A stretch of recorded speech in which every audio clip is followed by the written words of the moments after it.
राहुरी विधानसभेसाठी आता पोटनिवडणूक जाहीर झालेली आहे आणि यासाठी आता अक्षय कर्डिले यांचं नाव चर्चेत आहे. त्यांच्याशी आपण बातचीत करणार आहोत.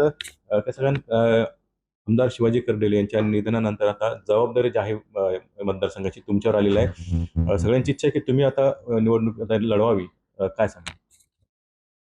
आता गेल्या 30 वर्षापासून म्हणजे माझा जन्म होण्याच्या पूर्वी आदरणीय आमदार कर्डिले साहेबांना जनतेने आमदार म्हणून विधान भवनामध्ये पाठवलेलं आहे. 95 मध्ये पहिल्यांदा साहेब आमदार झाले. माझा जन्म 96 मध्ये झालाय आणि तेव्हा जन्मल्यापासून मी जनतेच्या सहवासात आहे. लहानपणीपासून मला कर्डिले साहेब जिथं तिथं कार्यक्रम, कार्य, सुख दुःखात अनेक वेळा मला सोबत घेऊन गेलेले आहेत. 15-16 वर्षापासून मला स्वतंत्र त्यांनी ह्या कार्यक्रमाला जा, इथं या सुखाच्या ठिकाणी जा, दुःखाच्या ठिकाणी तरुण मित्रमंडळामध्ये गणपती उत्सव असेल, नवरात्र उत्सव असेल, या अनेक सामाजिक कार्यामध्ये मला गेल्या माझ्या वयाच्या 15-16 वर्षापासून साहेब पाठवतायत.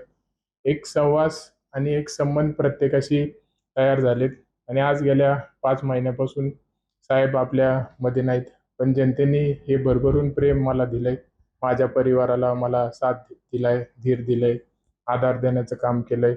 म्हणजे प्रत्येक ठिकाणी मी जिथं जाऊ तिथं साहेबांनी त्यांच्या कार्याचा आणि कामाचा ठसा उमटवलाय. पुढेही फिरत असताना त्यांची प्रत्येक ठिकाणी आठवण येते. म्हणजे लोक भावना व्यक्त करून दाखवतात. प्रत्येक ठिकाणी जनता, सर्वसामान्य, गरीबातला गरीब माणूस, श्रीमंतातला श्रीमंत माणूस, प्रत्येकाशी संबंध होते त्यांचे. प्रत्येक व्यक्ती भावना व्यक्त करतो. त्यांच्या आठवणी ज्या माझ्यासोबत साहेबांचा फोन झाला, मला साहेब इथं इथं भेटले, साहेब आमच्या घरी आले, सुखात आले, दुःखात आले. म्हणजे अनेक 30 वर्षापासूनचा जो प्रवास होता, हा प्रत्येक व्यक्ती गेल्या 4 महिन्यापासून मी जिथं तिथं जाऊ, प्रत्येक ठिकाणी मला ह्या आठवणी साहेबांच्या देत आहे. निश्चितपणे एक जनतेचा विश्वास हा साहेबांवरती होता. असा विश्वास होता की हा माणूस म्हणजे आपल्यासाठी न्याय करून देणारा माणूस, आमच्या घरातला माणूस, हक्काचा माणूस.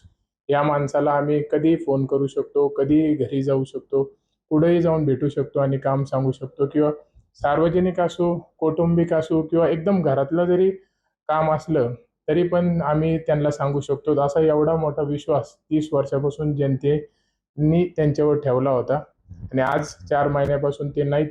पण जनता तेवढाच प्रेम आणि विश्वास माझ्यावर देखील ठेवतीये की साहेब आता नाहीत, पण इथून पुढं आमच्यासाठी अक्षय आहे. अक्षय चांगल्या पद्धतीने काम करेल.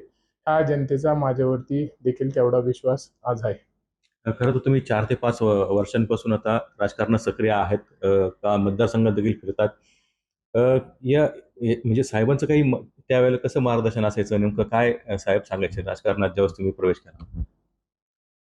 साहेबांसाठी जनता म्हणजे सर्व काही होती. कारण की साहेबांच्या बोलण्यातून कायम मला एवढंच यायचं की मी एक छोटा माणूस होतो, गरीब होतो, शेतकरी, दूध घालणारा माणूस होतो आणि आज ह्या जनतेने मला एवढं भरभरून प्रेम दिलंय की आज एक सर्वसाधारण माणूस हा फार विधान भवनामध्ये मंत्रीपद, आमदारपद, चेअरमनपद एवढे पद ह्या जनतेने मला दिलेले आहेत. म्हणून मी माझा शेवटचा श्वास हा जनतेसाठीच घेईल आणि मला देखील ती शिकवण होती की आपल्याला आयुष्यामध्ये काही मिळो नाही, काही मिळो किंवा नाही मिळो, पण आपल्याला आयुष्यभर ही जनतेची सेवा करायची आहे. कोणाचंही सुख असो, दुःख असो, कुठलंही कार्य असो, छोटा कार्यक्रम, मोठा असो, गरीबातला गरीब माणूस असो, सर्वसामान्य असो, शेतकरी, मोठ्यातला मोठा माणूस असो, कुणीही असो, आपल्याला आयुष्यभर हे जनतेच्या संवादासोबत राहायचे आणि शेवटपर्यंत आपल्याला जनतेसाठीच काम करत राहायचे. मला ते कायम म्हणायचे की आपल्याला एवढं दिलंय जनतेने, म्हणून भविष्यात आपल्याला काही मिळो नाही मिळो, पण आपल्याला जनतेची आयुष्यभर सेवा करत राहायची आणि त्यांनी देखील त्यांच्या शेवटच्या श्वासापर्यंत सेवा केली. माझा देखील पूर्ण प्रयत्न आहे की माझा ज्या दिवशी शेवटचा श्वास राहील तोपर्यंत मी जनतेची सेवा करेल.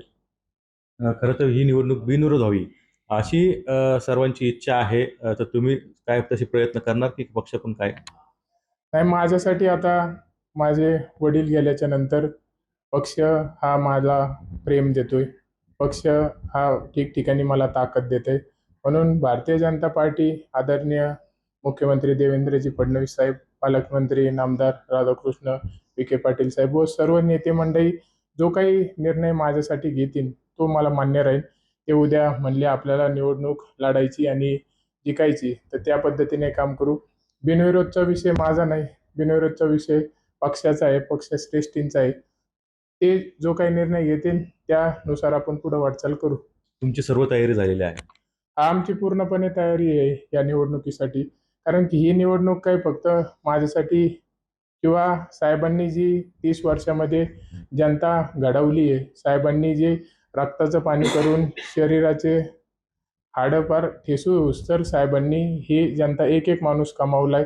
आज ही संपत्ती म्हणजे जनताच्या रूपाने जी आहे, ही फक्त साहेबांनी रात्रंदिवस एक करून केलेली. म्हणून आता यांच्या सर्वांसाठी आणि भविष्यात मला साहेबांनी जे एवढं मोठं साम्राज्य गेल्या 30 वर्षामध्ये उभं केलंय, यांना भविष्यात मला ताकद द्यायची. त्यासाठी मी पूर्णपणे जनतेसाठी ही निवडणूक लढणार आहे.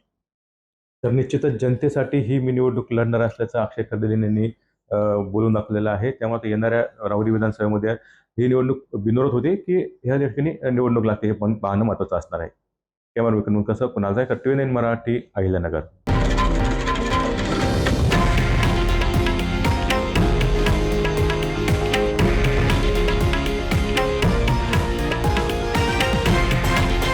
हे आहे देशातील नंबर 1 न्यूज नेटवर्क आणि आपण पाहत आहात TV9 मराठी, एकमेव.